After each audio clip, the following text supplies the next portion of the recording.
Welcome back to GCTV. Have you caught your breath yet? Following stage 13 in Rome, it has been a sensational weekend of show jumping, and we are here on GCTV on The Insider to unpack and look back at one of the most sensational stages of the year. Alongside me, Frederick De Backer. Did you pick the worst stage of the whole year?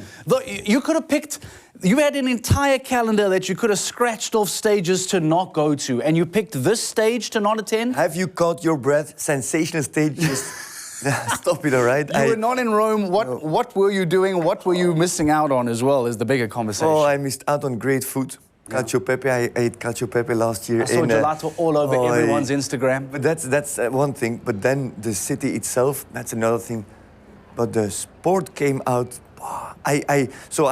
I saw it live, I watched it, and for the first time, I think, in many years, I re-watched everything again to really grasp it, okay, or at least the main phases of round one and round two, because there was a lot to talk about, and what an impact it has had. What a turnover.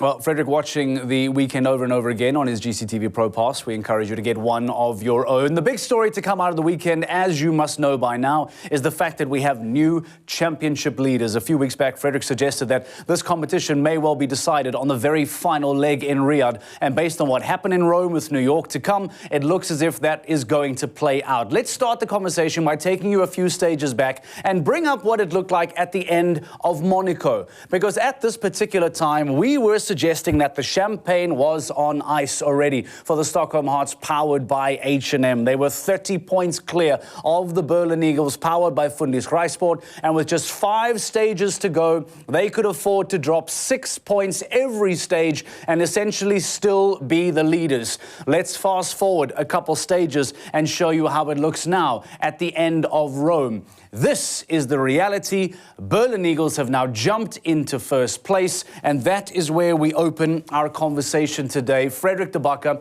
have we ever seen such a turnaround in Global Champions League?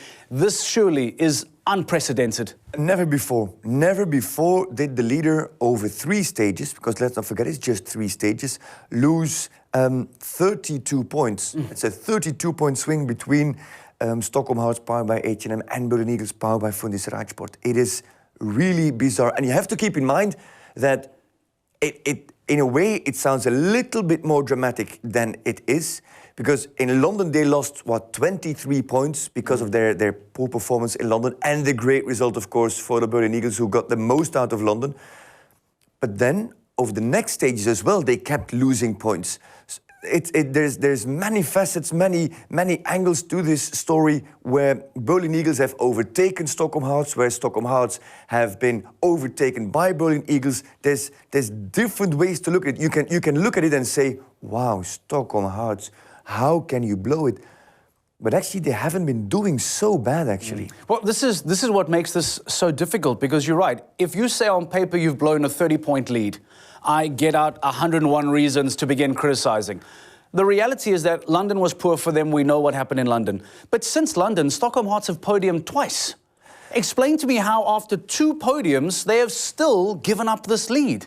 So, Berlin Eagles make onto the podium 4 times. That's 4 stages in a row. Is this record material? Have we seen this as well, a streak like this before? Valkenswaard did it in the beginning of 2021, but that's in the beginning of 2021. Now it's happening at the end of 2022, at the end of the season.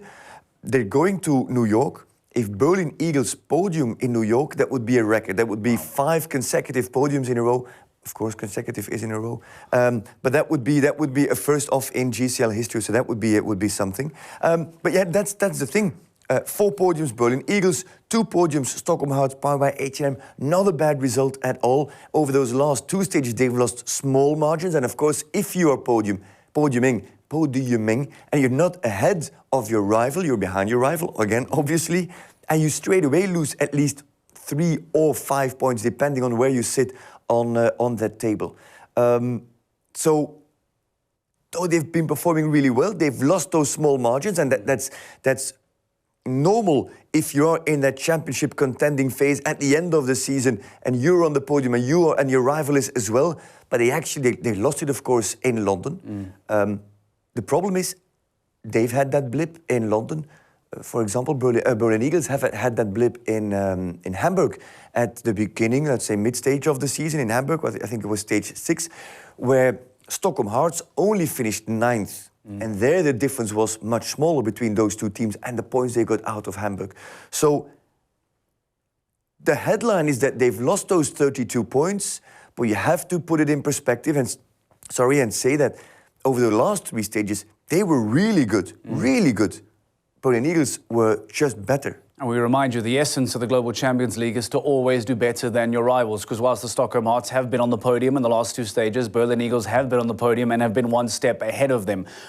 Some might argue that there is a contest between what is more surprising or dramatic, the fact that the 32 points have been overturned, or is it the fact as to where the lead occurred this weekend? Talk to us about how and from where the Berlin Eagles were able to take over this lead. What's the bigger shock, the fact as to what's happened or how it came about for Stockholm Hearts from the most unlikely of sources? There's a lot of aspects to that story.